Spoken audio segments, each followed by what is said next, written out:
अरे माँ और बाबूजी को नहीं बता सकते थे तो क्या हुआ, मुझे ही बता देते। अब क्या करूं, सब कुछ इतनी जल्दबाजी में करना पड़ा कि मुझे तुम्हें बताने का समय ही नहीं मिला। चलो कोई बात नहीं, शादी मैंने ऐसे ही कर ली, लेकिन मैं रिसेप्शन पार्टी बहुत अच्छे से करूंगा। उसमें तुम अपने सारे अरमान निकाल लेना मेरी प्यारी बहना। हाँ हाँ क्यों नहीं, आखिर मेरी भाभी आई है, एक लौते भाई की इकलौती भाभी। हिमांशी का व्यवहार देखकर और उसका पहनावा देखकर सलोनी अपने मन ही मन सोच रही थी, मेरी ननद तो बहुत खूबसूरत, सुंदर और गोरी है। काश कि मैं भी इतनी गोरी और सुंदर होती तो अच्छा होता, लेकिन मैं अपनी ननद की जैसी नहीं हूँ, मेरा रंग सांवला है। सलोनी अपने मन में ऐसा सोचकर अपना मुंह लटका लेती है। कुछ देर बाद हिमांशी सलोनी को अपने भाई के कमरे में लेकर आती है। भाभी जी, आपको अगर किसी भी चीज की जरूरत हो तो मुझे बता देना, मैं यहीं पर हूँ, आवाज लगा देना, मैं आ जाऊंगी और आपकी मदद करवा दूंगी। अभी तो मुझे किसी भी चीज की जरूरत नहीं है ननन जी, लेकिन अगर किसी चीज की जरूरत होगी तो मैं आपको तुरंत बुला लूंगी। आप चिंता मत करो, आपके अलावा इस घर में मेरा है भी कौन जो मुझे समझ सके। एक भाभी के लिए एक ननन बहुत मायने रखती है, आप तो इस चीज को समझती हो ना। हाँ हाँ क्यों नहीं मेरी प्यारी भाभी, बिल्कुल समझती हूँ, आप चिंता मत करो, मेरे रहते इस घर में आपको कभी किसी चीज की परेशानी होगी ही नहीं। ऐसा बोलने के बाद हिमांशी अपने भाई के कमरे से बाहर आ जाती है। थोड़ी ही देर बाद हिमांशी अपने कमरे में जाती है और एक नया सा सूट पहनकर अपनी भाभी के कमरे में आती है। अरे भाभी, अभी तक आप तैयार नहीं हुई हो, रुको मैं आपको तैयार कर देती हूँ। हिमांशी अपनी भाभी सलोनी को तैयार करने लगती है। तभी सलोनी देखती है कि हिमांशी ने बहुत सुंदर और प्यारा सूट पहना होता है। वो शीशे में अपनी ननद को देखते हुए कहती है, क्या बात है ननद जी, तुम्हारा ये सूट कितना प्यारा लग रहा है, तुम्हारे गोरे रंग पर खिल रहा है। मेरा रंग काला है ना, तो मेरे ऊपर ऐसे कपड़े अच्छे नहीं लगते। मैंने कई बार ऐसे कपड़े देखे हैं, लेकिन मेरा रंग और बेकार लगने लगता है।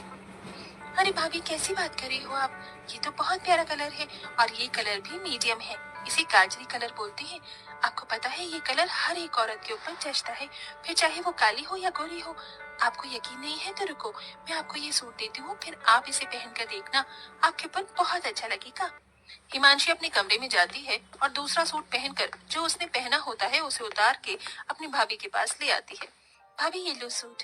अरे ननन जी, आपको ये सूट मुझे देने की क्या जरूरत थी, रहने दीजिए। अरे क्या हुआ भाभी, आप मेरी भाभी हो, मैं इतना नहीं कर सकती, चलो इसे पहनकर दिखाओ। हिमांशी के ऐसा कहने के बाद सलोनी हिमांशी की बात मान लेती है और सूट पहनकर अपनी ननन को दिखाती है। देखो ननन जी कैसा लग रहा है। पहले तो मुझे लग रहा था कि मेरे रंग के ऊपर ये अच्छा नहीं लगेगा, लेकिन मेरे सांवले रंग के ऊपर ये मुझे बहुत अच्छा लग रहा है। हाँ हाँ क्यों नहीं भाभी, आपके ऊपर ये रंग बहुत अच्छा लग रहा है। कलर कुछ नहीं होता भाभी, पहनने का तरीका होना चाहिए।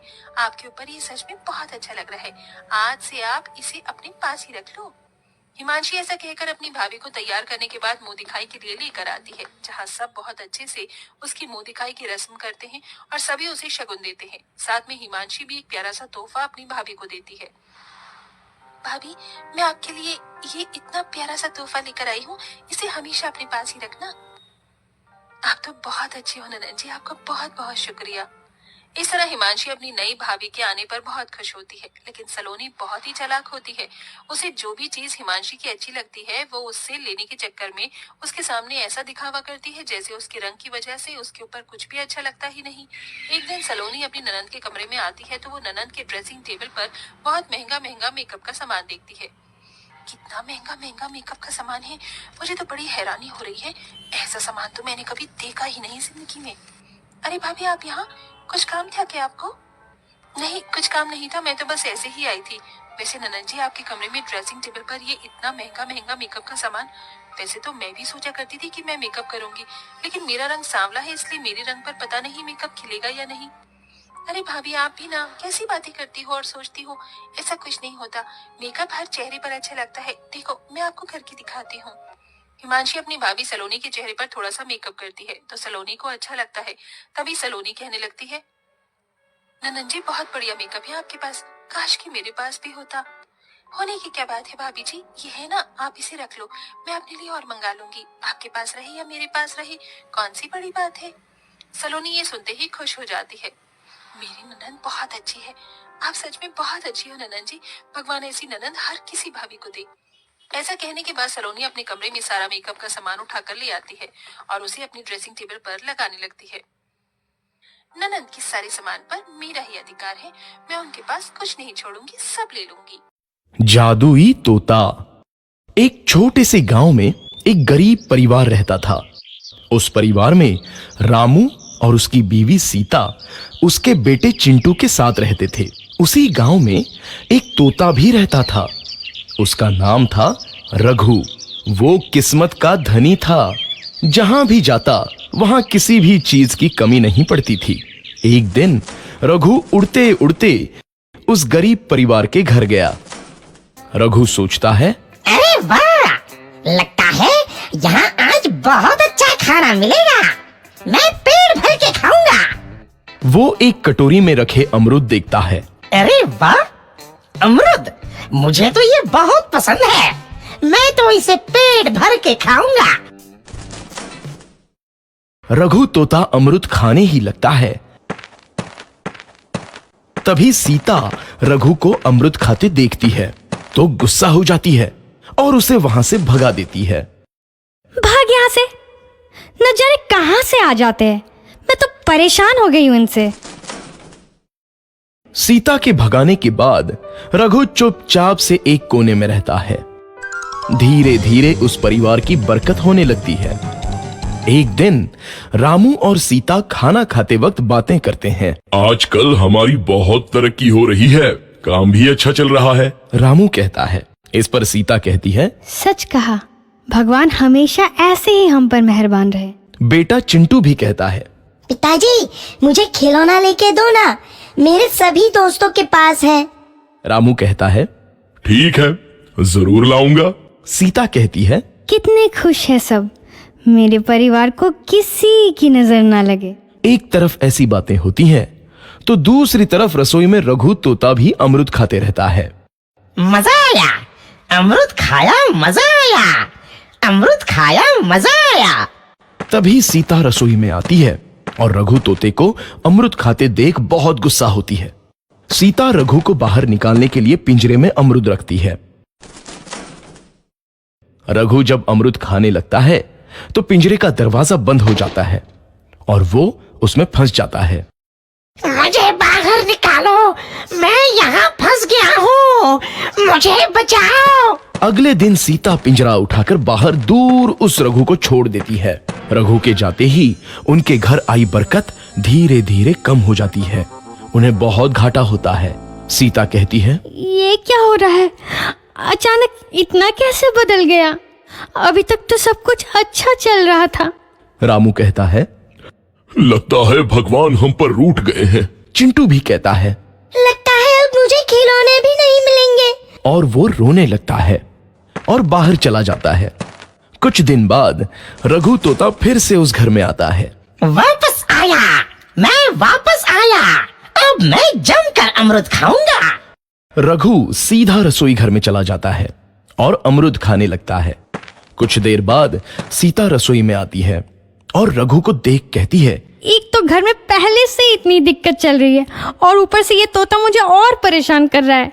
सीता रघु को वहां से भगा देती है। रघु उड़कर किसी कोने में छुप जाता है। कुछ दिन बाद धीरे धीरे उस घर की बरकत वापस आने लगती है। काम भी अच्छे से चलने लगता है।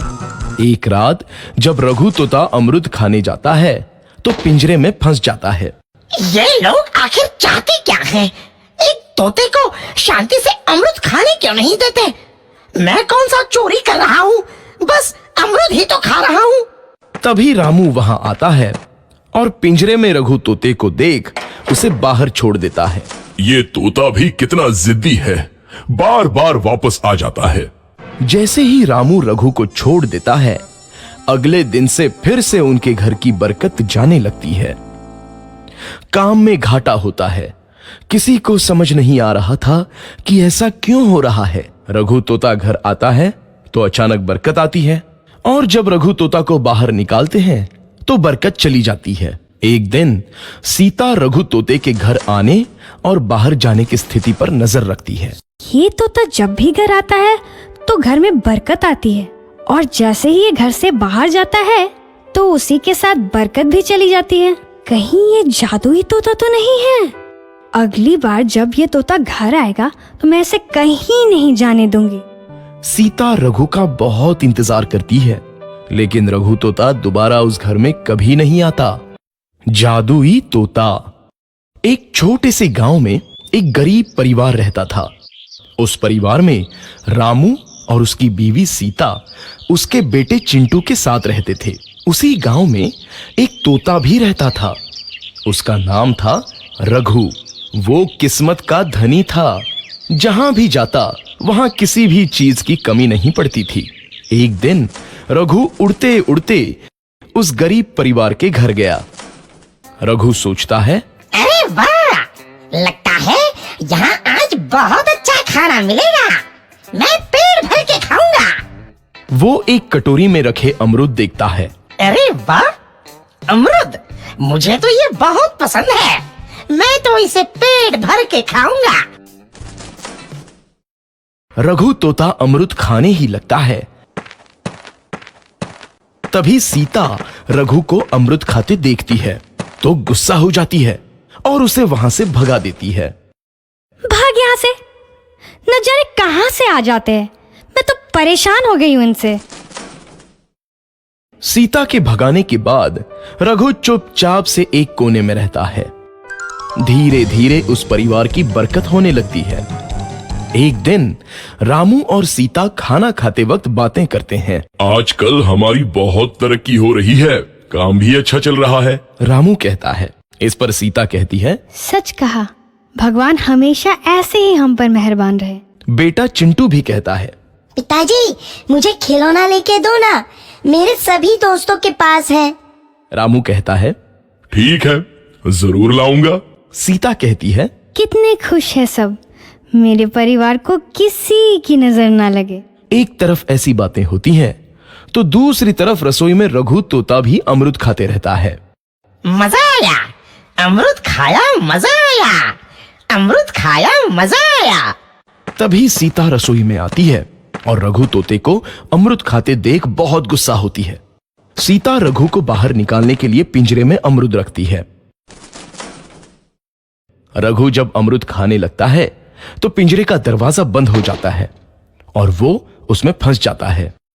मुझे बाहर निकालो, मैं यहाँ फंस गया हूँ, मुझे बचाओ। अगले दिन सीता पिंजरा उठाकर बाहर दूर उस रघु को छोड़ देती है। रघु के जाते ही उनके घर आई बरकत धीरे धीरे कम हो जाती है। उन्हें बहुत घाटा होता है। सीता कहती है, ये क्या हो रहा है? अचानक इतना कैसे बदल गया? अभी तक तो सब कुछ अच्छा चल रहा था। रामू कहता है, लगता है भगवान हम पर रूठ गए हैं। चिंटू भी कहता है, लगता है अब मुझे खिलौने भी नहीं मिलेंगे। और वो रोने लगता है और बाहर चला जाता है। कुछ दिन बाद रघु तोता फिर से उस घर में आता है। वापस आया, मैं वापस आया, अब मैं जमकर अमरूद खाऊंगा। रघु सीधा रसोई घर में चला जाता है और अमरूद खाने लगता है। कुछ देर बाद सीता रसोई में आती है और रघु को देख कहती है, एक तो घर में पहले से इतनी दिक्कत चल रही है और ऊपर से ये तोता मुझे और परेशान कर रहा है। सीता रघु को वहां से भगा देती है। रघु उड़कर किसी कोने में छुप जाता है। कुछ दिन बाद धीरे धीरे उस घर की बरकत वापस आने लगती है। काम भी अच्छे से चलने लगता है। एक रात जब रघु तोता अमरूद खाने जाता है तो पिंजरे में फंस जाता है। ये लोग आखिर चाहते क्या हैं? एक तोते को शांति से अमरूद खाने क्यों नहीं देते? मैं कौन सा चोरी कर रहा हूँ? बस अमरूद ही तो खा रहा हूँ। तभी रामू वहां आता है और पिंजरे में रघु तोते को देख उसे बाहर छोड़ देता है। ये तोता भी कितना जिद्दी है, बार बार वापस आ जाता है। जैसे ही रामू रघु को छोड़ देता है, अगले दिन से फिर से उनके घर की बरकत जाने लगती है। काम में घाटा होता है। किसी को समझ नहीं आ रहा था कि ऐसा क्यों हो रहा है। रघु तोता घर आता है तो अचानक बरकत आती है और जब रघु तोता को बाहर निकालते हैं तो बरकत चली जाती है। एक दिन सीता रघु तोते के घर आने और बाहर जाने की स्थिति पर नजर रखती है। ये तोता जब भी घर आता है तो घर में बरकत आती है और जैसे ही ये घर से बाहर जाता है तो उसी के साथ बरकत भी चली जाती है। कहीं ये जादुई तोता तो नहीं है? अगली बार जब ये तोता घर आएगा तो मैं इसे कहीं नहीं जाने दूंगी। सीता रघु का बहुत इंतजार करती है, लेकिन रघु तोता दोबारा उस घर में कभी नहीं आता।